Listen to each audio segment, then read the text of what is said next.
Okay, hello. Hello, are we working? Hello? This thing on? Hello? Hello? I think we're here. Hello? How are we doing? Hope we're all doing well. Hope we're all having a good Monday. And welcome to the final week before December hits. Let's heckin' go. I'm so excited for Christmas, like legit. I'm always like very, very pro Christmas and very like, I don't know. I like being seasonal, at least for Christmas. I'm kind of weird where it's like, for a lot of holidays, I'm not too fussed. Like, for Halloween, I like the thematics of it, and I like doing little bits and pieces for it, but I won't go all out for Halloween. Like, for example, me and Jess like carved some pumpkins, and that was nice, and that was really chill. But I wouldn't then, like, you know, decorate for Halloween or anything like that, you know what I mean?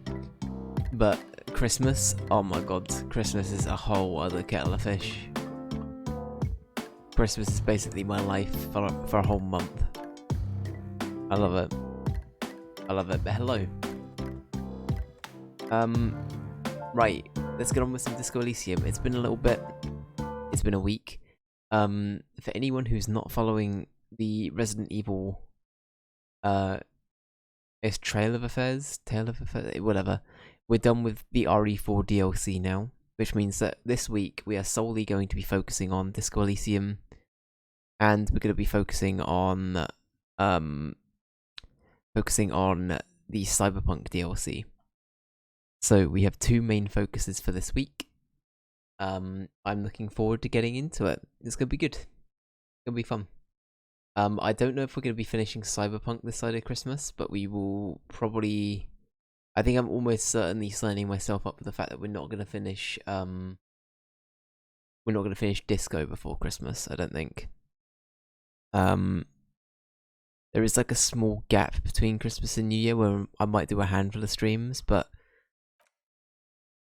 I don't know. At least before Christmas, I doubt we'll be finishing Cyberpunk, and I doubt we'll be finishing Disco. So yeah. Throughout December, I'm gonna do a few little bonus things here and there. But for the most part, I don't plan on doing those probably till the 3rd week of December. So for anyone who doesn't know, for the first 2 weeks of December, I kind of signed myself off of doing any streams or anything like that.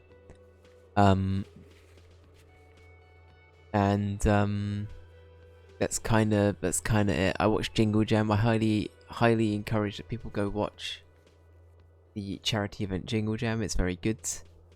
A lot of money's raised every year for amazing charities. The charities change each year, so if you want to find out more, go have a look.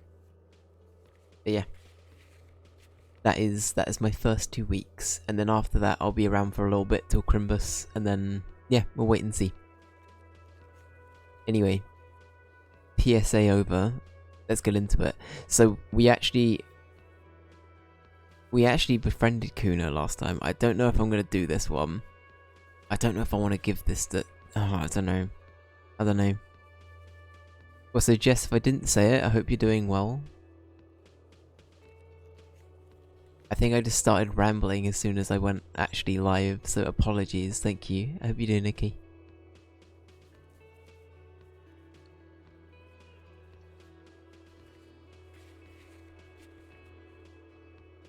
Perfect, okay, so I'm just having a look around to see...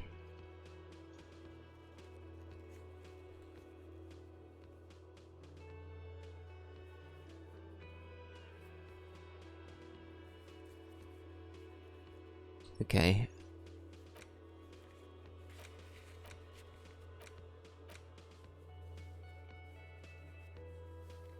I'm glad to hear. Are we looking and sounding okay, by the way? Hopefully everything is all good. Okay, so...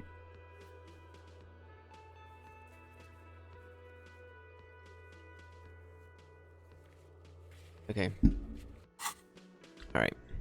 That's it. We unlocked this door, right? That was the last thing we did. We unlocked this door. Okay. Let's have a little look around.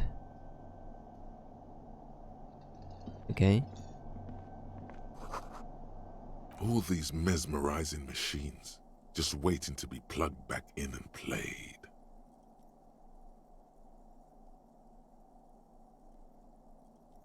I mean, sure. Feels like it might jump back to life any moment, the lights illuminating the white-robed woman. What's white? I'm gonna butcher this. Diora?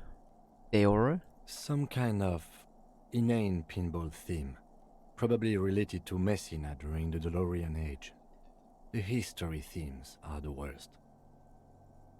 Okay. The lieutenant grimaces, looking at the machines.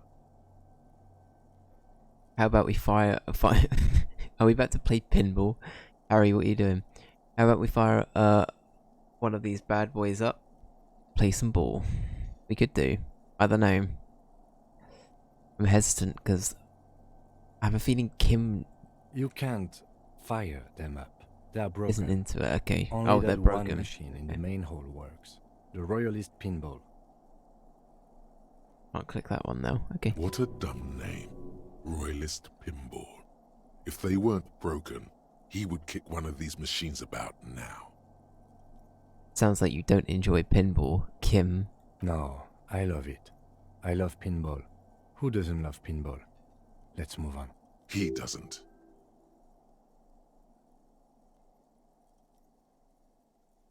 Are we just gonna keep pestering him to play things? What about that No. one? No. Alright, we have this one. Let's see if it works. Kim, Pinball, Kitsuragi. Kim Pinball Kitsuragi. AKA Kimball, oh no. Exactly. That's what he's known as. His reputation precedes him. You're Kim Pinball Kitsuragi. So now he remembers. Fine, I'm Kim Pinball Kitsuragi, aka the Kimball. You remembered.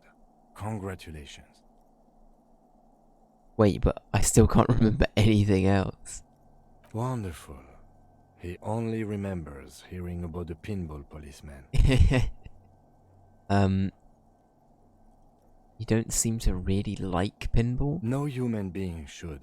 It is a game that requires no skill and a childlike affinity to flashing lights and to fantastic, science fiction, and historic romance franchise. I see. KY, welcome in. The Kimball, I narrate. It is lame. How rude, says the Kimball. Then why are you called Pinball?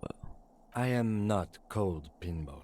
It was used to taunt me a long time ago, before I became a homicide detective and got my lieutenancy. How did you... Fine. I was a juvenile police officer for over 15 years. It's how I started out in the RCM. Once I had to infiltrate a pinball ring, as you do when you're a juvie cop. Okay. It was not okay. I needed to become a pinball champion. I trained for 9 months. The job was successful and I was moved out of the juvenile wing to homicide. End of story. You were a juvie cop for 15 years. That time is over now.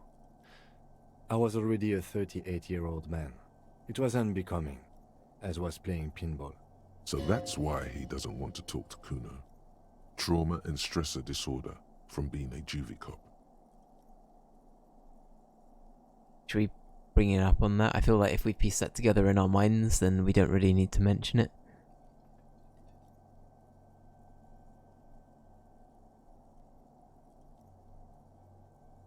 Don't worry, I'll keep calling you Kim. Lieutenant Kitsuragi is good too. Now, we really need to continue our sweep of what appears to be a secret path through the whirling. Oh, we've got some Kim lore there. Very interesting.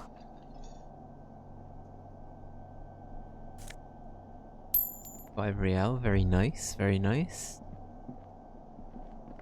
Over there, in the corner. The pinball machine? Not just any pinball machine. This is the pinnacle of pinball.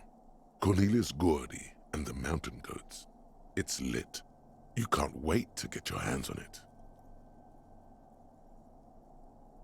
feel like we're not going to taunt Kim with it, so I guess we just do it. Ah, great. Cornelius Gordy and the Mountain Goats reads the golden lettering on top of the back box. There's a small column of text underneath. The machine is coin operated.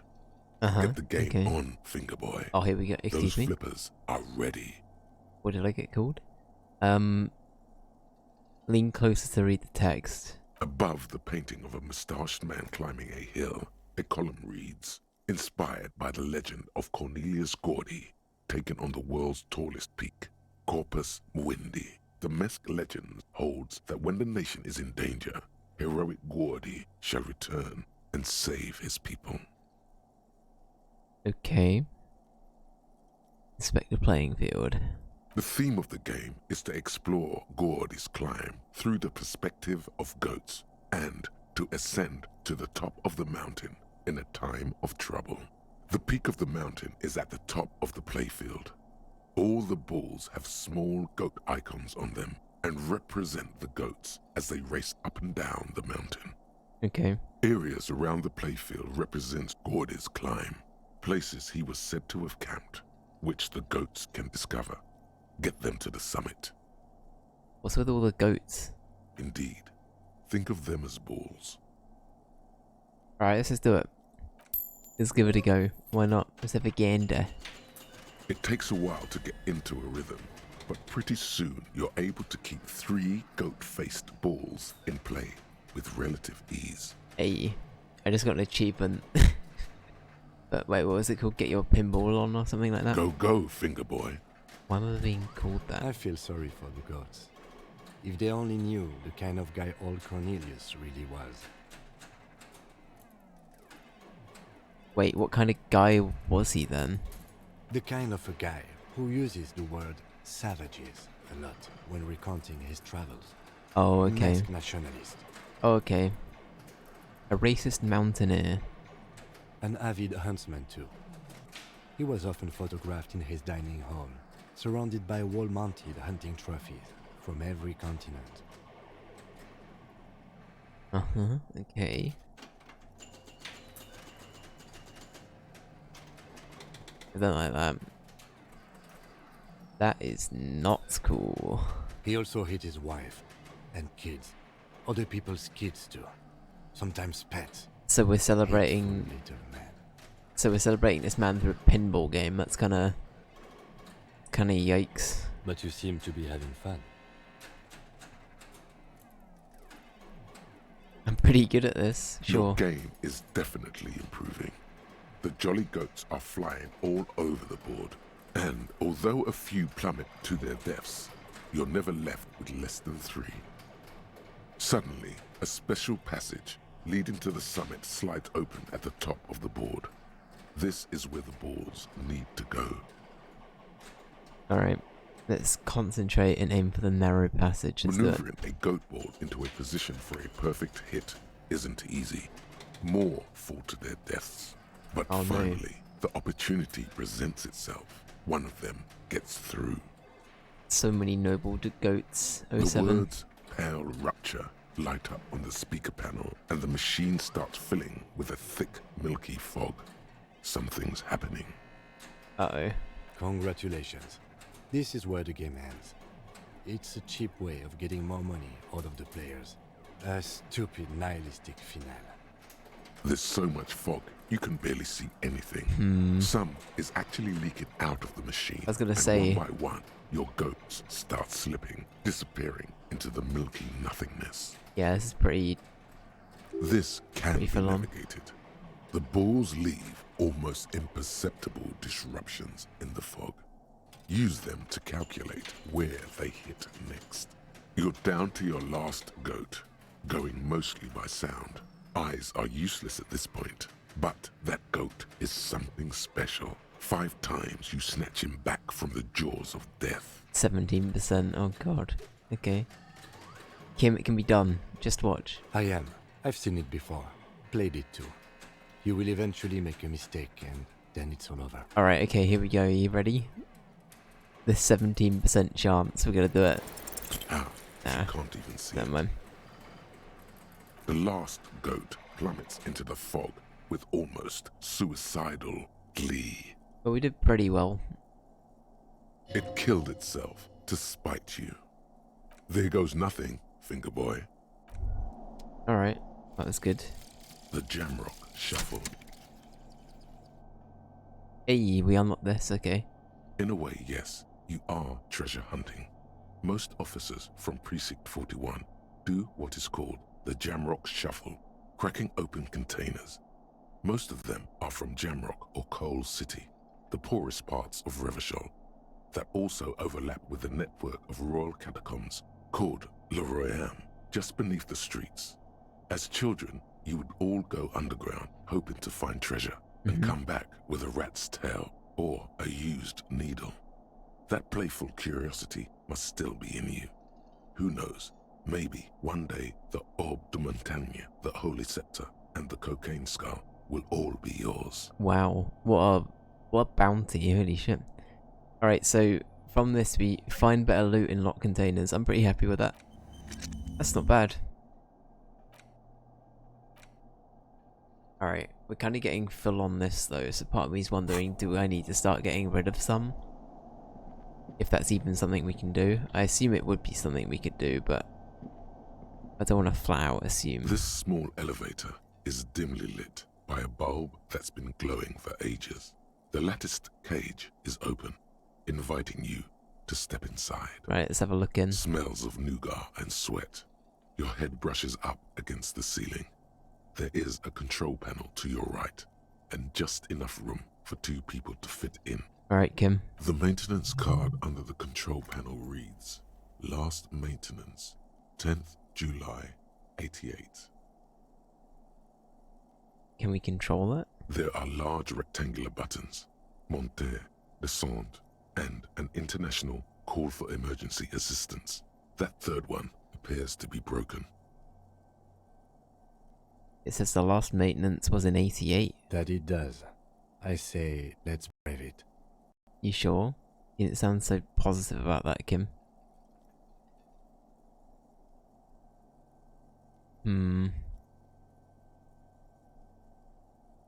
This elevator was last maintained in the future. I feel, 88, this elevator was maintained a long time ago. At the end of the last century. Yeah. Look on the bright side. If it fails, That we makes will more only sense. sustain minor injuries. I'm talking 3, maybe 4 months in the hospital. Maximum 5. Wow, only. Juskill, welcome in. Kimball Kitsaragi. I know, right? We found them. We found the boy. I love that we now understand and know of his, you know, his previous ways. Or at least, I love that that's the only thing that we could remember. Through, like, our like, brain fog that Harry's going through. It's just like... It appears his whole That's it. enthusiasm That's is the only sarcastic. bit of Kim that he actually knew. But I hope you're doing well. Hope everything's going okay. I wonder what this elevator was used for. I wonder if it's like an old part of the hotel, maybe? Seems like a small freight elevator for transporting machinery. For that, it's pretty quaint. Okay, fair. I guess let's go up.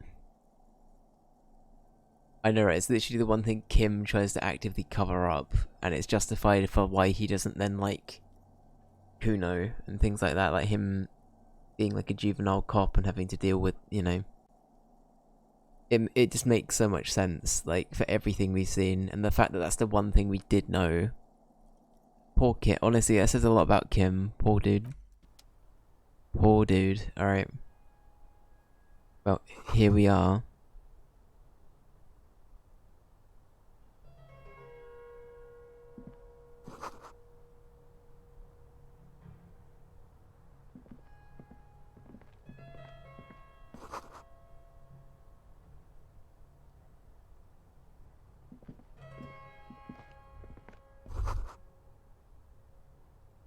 So this is where they brought 40 pinball machines to fix them up. A long time ago. Everything is covered with dust now. Okay. The lieutenant looks around the dusty, crowded room.